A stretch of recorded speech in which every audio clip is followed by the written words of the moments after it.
누가복음에는 예수님의 탄생을 즈음해서 성탄을 축하하는 5개의 찬양이 나옵니다. 그 첫째는 엘리사벳의 찬미이고요. 누가복음 1장 42절에서 45절. 두 번째는 마리아의 찬가입니다. 누가복음 1장 46절에서 55절이고요. 세 번째는 사가랴의 찬양입니다. 누가복음 1장 67절에서 79절까지고요. 네 번째는 천사들의 영광송이 나옵니다. 누가복음 2장 14절이고요. 그리고 마지막으로는 시므온의 고별성입니다. 누가복음 2장 29절에서 32절입니다. 이 노래들의 공통점은 예수님의 탄생을 기뻐하며 그 기쁨을 감출 길이 없는 겁니다. 그래서 지극히 자연스럽게 터져나온, 누가 시켜서 억지로 할 수 없이 부른 것이 아니라 그 기쁨을 감출 길이 없기에 저절로 터져나온 그런 아름다운 노래라고 할 수가 있습니다. 성탄절에 우리 그리스도인들이 가장 많이 사용하는 단어는 아마 기쁨일 것입니다. 우리가 메리 크리스마스, 메리 크리스마스 하는데 메리라는 말이 뭐예요? 즐거운, 기쁜, 뭐 그런 뜻 아니겠습니까? 성탄은 기쁨의 계절입니다. 본문 10절과 11절에 천사가 양을 치던 목자에게 무서워하지 말라, 보라 내가 온 백성에게 미칠 큰 기쁨의 좋은 소식을 너희에게 전하노라 그랬습니다. 여러분, 왜 예수님의 탄생이 큰 기쁨의 좋은 소식입니까? 우선 첫째로는 예수님은 우리를 구원하시기 위해서 탄생하셨기 때문입니다. 왜 기쁜 소식인가? 주님은 우리를 구원하시기 위해서 세상에 오셨기 때문입니다. 마태복음 1장 21절에 아들을 낳으리니 이름을 예수라 하라. 이는 그가 자기 백성을 그들의 죄에서 구원할 자이심이라 그랬어요. 또 요한복음 3장 17절에도 보면 하나님이 그 아들을 세상에 보내신 것은 세상을 심판하려 하심이 아니요 그로 말미암아 세상이 무엇을? 구원을 받게 하려 하심이라. 예수님이 인간의 몸을 입으시고 세상에 오신 것은 세상을 심판하러 오신 것이 아니고요, 세상을 구원하기 위함이시라는 겁니다. 제가 호주에서 사역할 때 있었던 일인데요, 미국도 그렇지만은요, 호주에도 불법 체류자들이 상당히 있습니다. 우리끼리 말할 때는 불법 체류자들을 불자라고 불러요. 왜요? 불법 체류자 해가지고 불자, 저 사람 불자야 뭐 이러는데, 불교 다니는 사람이라는 뜻은 아니고요, 불자인데 잠깐 저희 교회에도 나왔던 조선족입니다.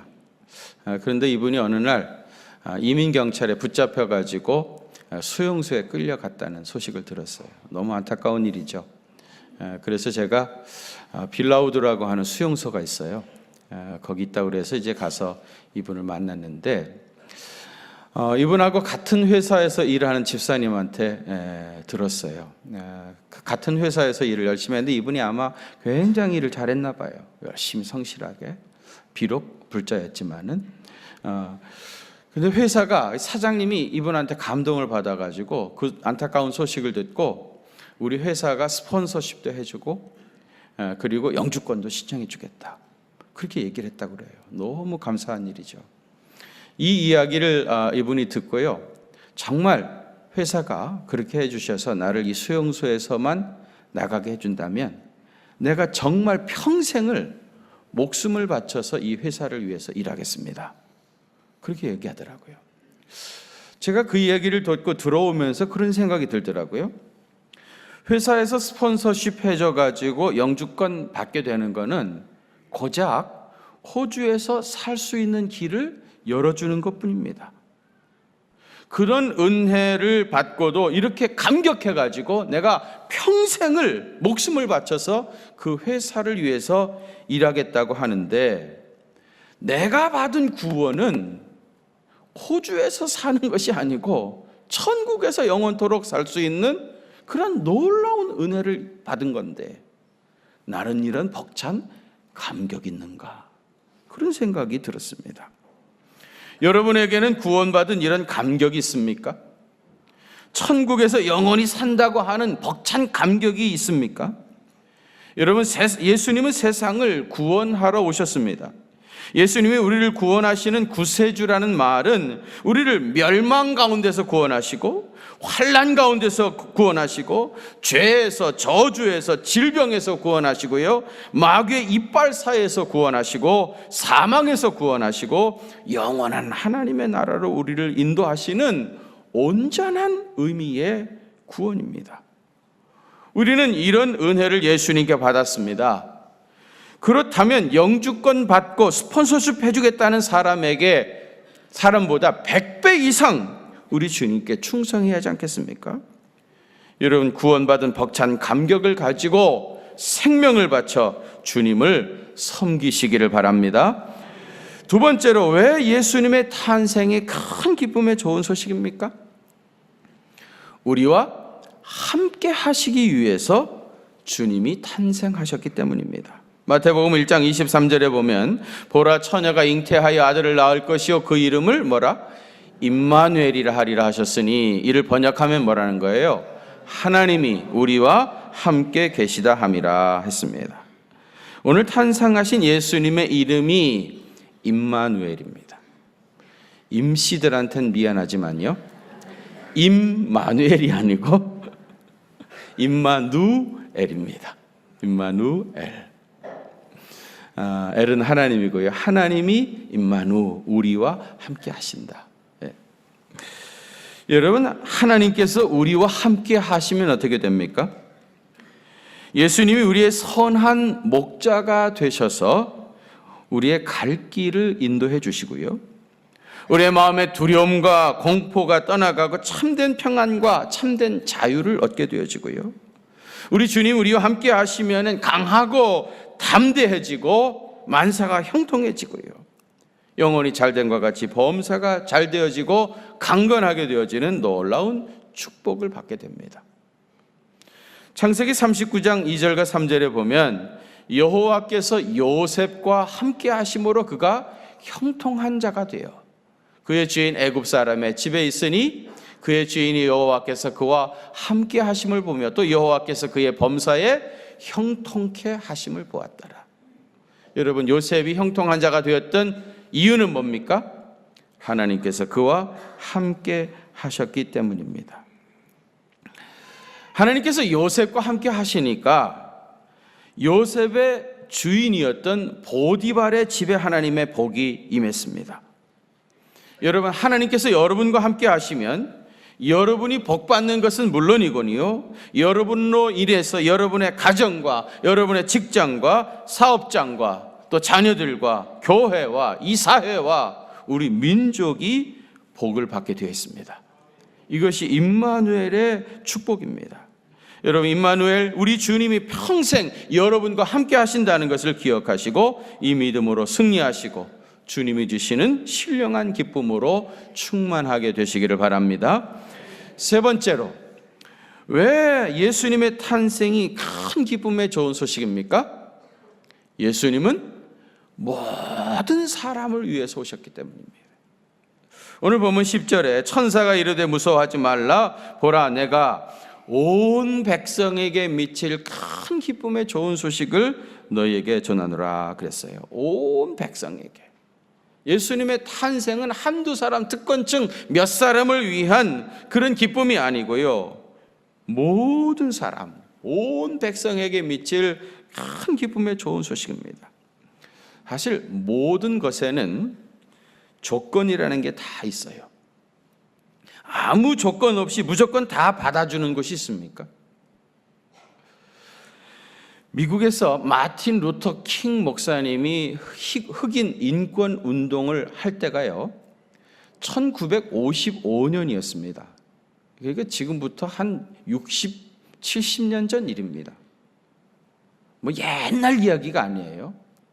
지금부터 6, 70년 전만 해도 미국은 백인과 흑인이 완전히 구별이 되어 있습니다. 그래서 화장실에도요, white people men, white people woman, 그 다음에 colored people. 이렇게 세 개로 구분되어 있습니다. 버스를 타도 화이트 피플이 타는 칸이 있고 컬러드 피플이 타는 칸이 따로 있습니다. 우리는 어디 타야 됩니까? 왜 다 말을 못합니까? 우리는 컬러드 피플입니다. 우리는 컬러드 피플로 써여 있는 화장실에 들어가야 됩니다. 어떤 흑인이 말이죠, 여행을 하다가 주일이 되어서 어떤 교회에 들어갔어요. 당연히 교회도 White people only, 백인만 들어오시라고 하는 팻말이 있는 백인 교회가 있고 흑인 교회가 따로 있습니다. 근데 이 청년이 여행 중이어가지고 White people only라고 하는 편말을 못 본 겁니다. 그리고 주일날 들어가서 기도를 하고 있었는데 조금 있으니까 백인 청년 서너 명이 와가지고 이 더러운 깜둥이야, 여기가 어디라고 들어왔느냐, 그러면서 이 청년을 끌어내가지고 교회 바닥에다 갖다 던져버렸습니다. 주일날 예배드리러 교회 갔다가 기도하다가 그런 봉변을 당한 거예요. 얼마나 서러웠겠습니까? 그래서 이 청년이 그 교회 마당에서 쓰러진 채로 울고 있었다고 그래요. 한참 울고 있는데 예수님이 이 청년에게 다가왔다고 그래요. 야, 왜 울고 있느냐? 그래서 이 청년이 자초지종을 다 얘기했답니다. 그랬더니 예수님께서 울지 말라고 다독거리면서 하시는 말씀이, 나도 사실은 한 번도 그 교회에 들어가 보지 못했다 그러시더라고요. 왜요? 예수님도 컬러드 피플이니까. 여러분, 예수님도 들어갈 수 없는 교회를 할 수 있겠습니까? 그런데 세상의 모든 제도에는 다 그 범주와 제한이 있습니다. 그러나 예수님은 그야말로 온 백성에게 좋은 소식을 주시기 위해서 오늘 탄생하신 것입니다. 온 백성이라고 하니까 좀 추상적이죠.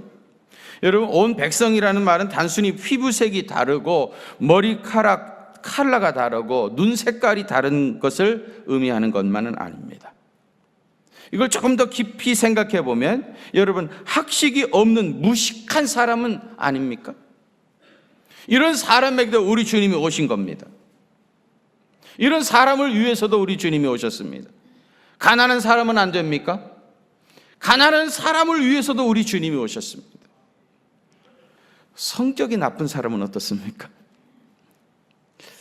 성격 나쁜 것은 그거는 다른 사람에게 폐해를 끼치니까 이런 사람을 위해서는 예수님이 오시지 않았을 거다, 이렇게 생각하고 싶겠죠.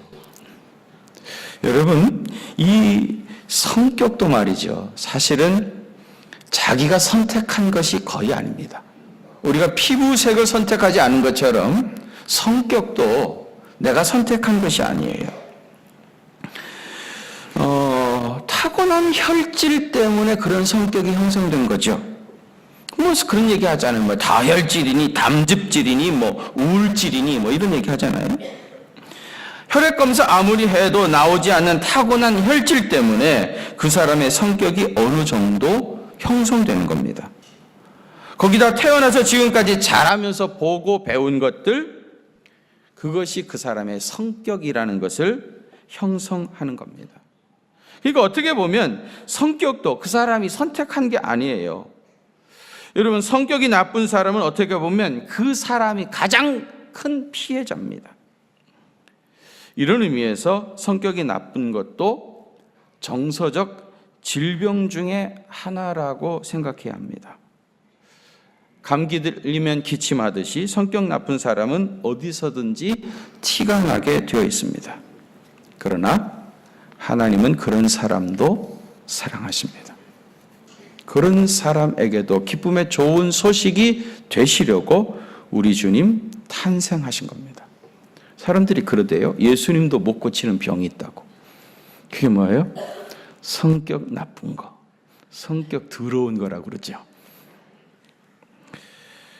그렇게 살다 죽으라고 내버려 두라고 하는데, 여러분, 예수님은 성격 나쁜 사람을 포함해서 온 백성의 좋은 소식을 전하기 위해서 오셨습니다.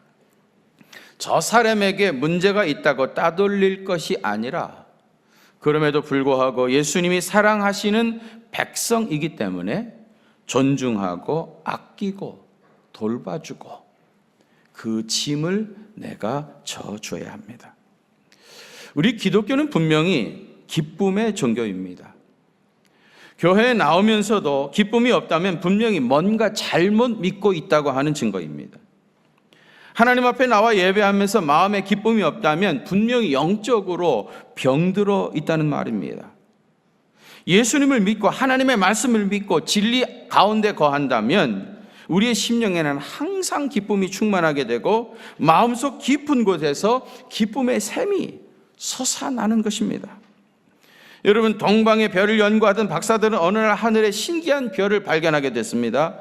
분명 인류를 구원할 메시아가 탄생할 징조였습니다. 그래서 그들은 그 별을 따라 먼 여행을 시작했습니다.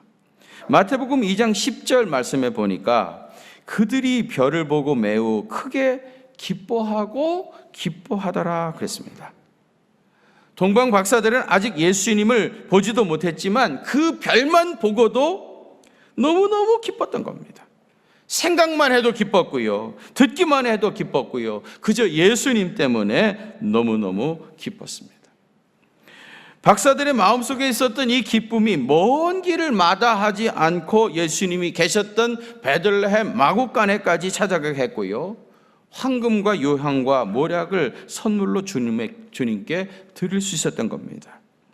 그들은 별을 따라 예수님을 찾아온 그 자체가 기뻤고요. 그들이 가장 소중히 여기던 것들을 주님께 드릴 때 그 마음에 감당할 수 없는 기쁨이 있었던 겁니다.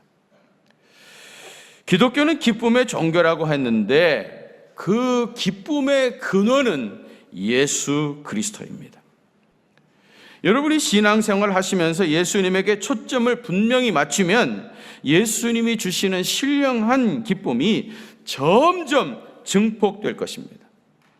세상이 줄 수 없는 놀라운 평안과 기쁨을 예수님 안에서 누리게 될 것입니다. 그러나 그 초점이 흐려지면 신앙생활 그 자체가 오히려 또 다른 짐이 되어버리고 말 것입니다. 성탄절의 주인은 예수 그리스도라고 했습니다. 여러분의 인생의 초점을 예수 그리스도에게만 고정하시길 바랍니다.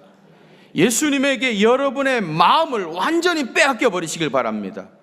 세상과 나는 간 것 없고 오직 구세주이신 예수님만이 여러분의 마음에 있게 하시기를 바랍니다. 여러분, 옛날에 유명했던 그 소명이라고 하는 영화 보신 분들이 많이 계실 겁니다. 이 아마존의 바나와라고 하는 원시 부족과 함께 살면서 그들을 섬겼던 강명관 선교사님의 다큐멘터리죠. 본래 이분은 고등학교 국어 선생이었습니다. 바나와 부족은요 100명밖에 되지 않는 아주 작은 종족인데 이 강명관 선교사님이 거기 들어가셔가지고 그들과 함께 살면서 그들에게 말을 만들어주고 그것을 가지고 성경을 번역해서 선교 사역을 하는 분이었습니다. 저는 이 다큐 영화에서 강명관 선교사님의 얼굴 표정을 보면서 그의 마음 속에 있는 그 말할 수 없는 기쁨을 충분히 느낄 수 있었습니다. 한번 사진 한번 보여줘요. 딱 보면 여러분 잘 아실 거예요. 기억나십니까? 여러분, 이 표정, 이거는 누구도 흉내낼 수 없는 얼굴 표정 한번 보십시오. 벌써 바꿔버렸네요. 정말 그 마음 깊은 곳에 주님이 주시는 신령한 기쁨이 있지 아니하고는 절대로 이런 표정이 나오질 않습니다. 아마존이라고 하는 삶의 자리는 저도 잠깐 가서 있어 봤습니다만은 절대로 좋은 곳이 아니죠. 그런데 그 마음속에 주님을 모시고 이 사람들과 함께 살아가다 보니까 주님이 주는 신령한 기쁨이 그의 가슴에 충만했던 겁니다. 그것이 저 얼굴에 드러나게 됐던 거예요. 그런데 여러분 꼭 아마존에 가야만 그런 기쁨을 누릴 수 있는 겁니까? 만일 여기서는 안 되고 선교지에 가야만 그런 기쁨을 누릴 수 있는 겁니까? 근데 실제로요, 선교지에 가면 사람들의 표정이 달라져 있는 것을 우리가 늘 확인할 수 있습니다. 왜 그럴까요? 거기서는 사람들을 보지 않고 예수님만 생각하기 때문입니다. 그들을 보더라도 예수님의 눈을 통해서 그들을 보기 때문입니다. 예수님의 눈을 통해서 그들을 보면 그들은 다 내가 섬기고 돌보고 도와줘야 할 사람입니다. 그들을 의지하거나 그들에게 뭘 기대하거나 그들을 이용하려고 하지 않고 그들을 지극히 사랑하시는 예수님만 생각하기 때문에 내 마음에 그런 놀라운 평안과 참된 기쁨이 임합니다. 그런데 만일 선교지에서만 그런 기쁨을 누릴 수 있다면 그것은 일종의 선교 환각제와 같다고 할 수가 있습니다.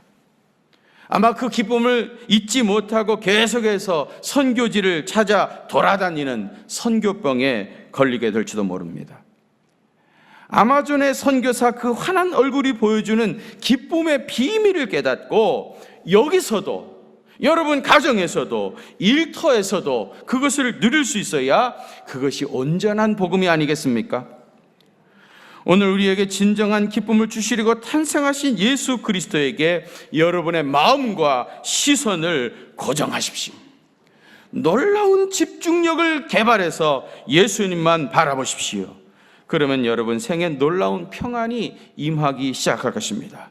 말할 수 없는 기쁨과 감격이 임하게 될 것입니다. 우리 주님이 주시는 놀라운 은혜와 신령한 기쁨이 오늘 성탄절 아침에 사랑하는 성도 여러분들에게 임하게 되시기를 주의 이름으로 축원합니다.